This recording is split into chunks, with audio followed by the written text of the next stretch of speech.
Magandang hapon po sa inyong lahat. Tayo magbabalik ulit dito sa ating munting channel. Ayan, para mapag-usapan ulit ng coins.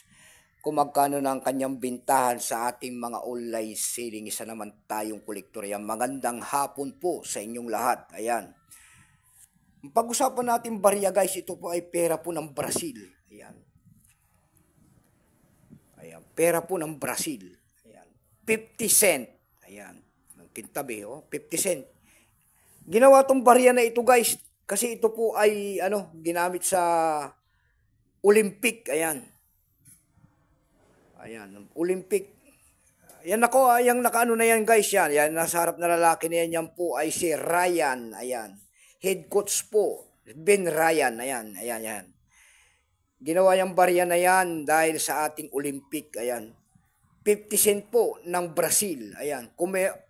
Commemorative type yan. Commemorative type coins. Ayan, 50 cent. Kung ano materialis ang ginamit sa barya na yan, guys, yan po ay nickel-plated steel. Namamagnet po yan.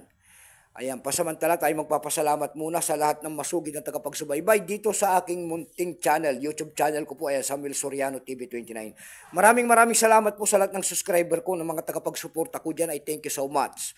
Maraming salamat din po sa mga nanonood dyan sa aking FB page, lalo na yung mga nakapalo sa akin. Thank you po sa inyong lahat. Magandang hapon po.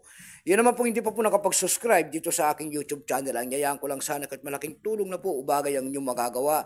Tulad na lamang po ng pagpindot ng ating subscribe button, like and share para ma-update ko naman kayo sa mga bago ko pang ilalabas na video about coins. Ayan.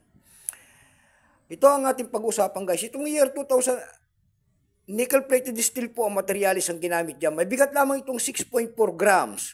May haba naman itong 26.5 mm. May kapal po naman itong 1.85 mm. Orientation ay medal alignment. Ayan.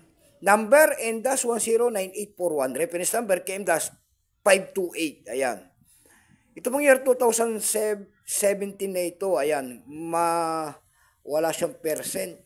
Pero 1 million po ang ginawa sa Brazil ng barya na yan. Ayan, sa Olympic na yan, 1 million lamang. May price appraisal na rin po yan doon sa ating numista.com. Binigyan na po ng presyo po. Yung kanyang extra fine po ay nagkakahalaga yan ng 130 pesos.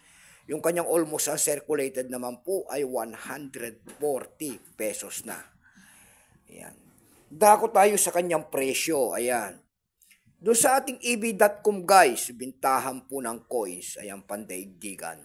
Sa eb.com guys, meron tayo nakita nagbebenta nito ng $4.99. Nasundan po yan ng $5. Yung pinakamababa po na bintahan doon ay $4.74. Ayan, wala na po akong may babagay kasi doon sa Carousel PH, nagtingin-tingin tayo eh. Wala po nagbebenta ng ganitong coins. Wala pa sila. Ayan, kasi 1 million lamang yan guys. So magandang hapon po and God bless.